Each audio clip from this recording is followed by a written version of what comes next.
La liberté se caractérise par son ancrage dans le concret de la vie humaine. C'est pour cela qu'il faut résolument se dresser contre toute tentation idéaliste d'une philosophie ou d'une théologie de la liberté, qui serait coupée du réel, de la condition humaine. La réalité première de l'homme, c'est qu'il est une créature. La liberté d'un être humain est la liberté d'un être limité, et elle est donc elle-même limitée. Nous ne pouvons la posséder que comme liberté partagée. Dans la communion des libertés, ce n'est que si nous vivons d'une juste manière, l'un avec l'autre et l'un pour l'autre, que la liberté peut se développer. Cette idée de liberté humaine comme liberté nécessairement partagée ne peut exister, se réalise que dans les relations avec les autres. Dès l'origine de toute vie humaine, dans le ventre de sa mère, chacun de nous est un être qui tire son existence d'un autre, dont il a besoin pour vivre, au sein duquel il vit de manière très étroite comme un être avec, et qu'il constitue de manière irrévocable en être pour. Ce que l'enfant dans le sein de sa mère nous donne à voir, c'est l'essence de l'existence humaine tout entière. L'adulte, lui aussi, ne peut être qu'avec les autres et par eux, et il est toujours amené à cet être pour. Le drame, c'est que nous voulons vivre en rébellion contre cette structure anthropologique qui est la nôtre.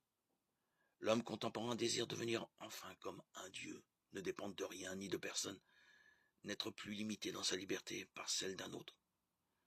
Nous avons une vision amputée de la liberté, vue uniquement comme liberté individuelle et vidée de tout contenu et de toute responsabilité.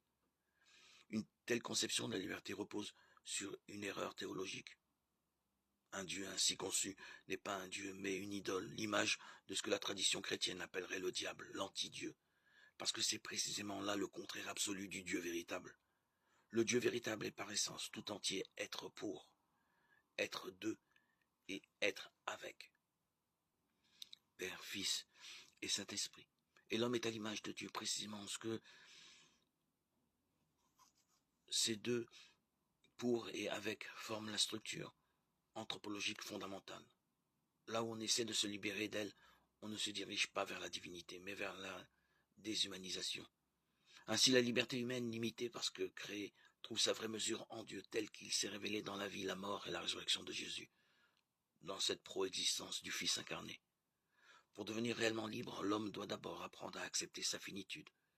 Il doit reconnaître qu'il n'est ni autosuffisant ni autonome. Il doit abandonner le mensonge de l'absence de relation et de l'arbitraire. Il doit dire oui à son besoin, oui à l'autre, oui à la création, oui à la limite et à la direction de son propre être. La vraie liberté se trouve ainsi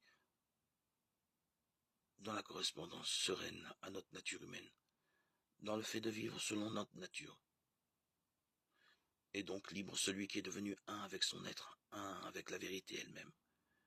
Car celui qui est un avec la vérité n'agit plus en fonction de nécessités et de contraintes extérieures. En lui, l'essence, la volonté et l'action sont parvenus à coïncider. De cette manière, l'homme peut toucher l'infini dans le fini, s'unir à lui, et ainsi, précisément dans la reconnaissance de la limite, devenir lui-même infini. En effet, dans l'humble obéissance à notre nature, à notre conscience, à la révélation biblique et aux motions de l'esprit, bref, dans l'obéissance à la volonté divine, nous trouvons notre pleine liberté, la liberté des fils de Dieu, obéir à Dieu, c'est ajuster notre volonté à la sienne, être élevé à la volonté divine.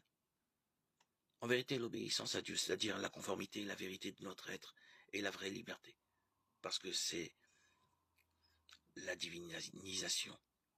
La liberté humaine s'accomplit ainsi dans la liberté chrétienne. Nous pouvons accepter et accéder à la liberté divine par l'obéissance filiale dans le Christ.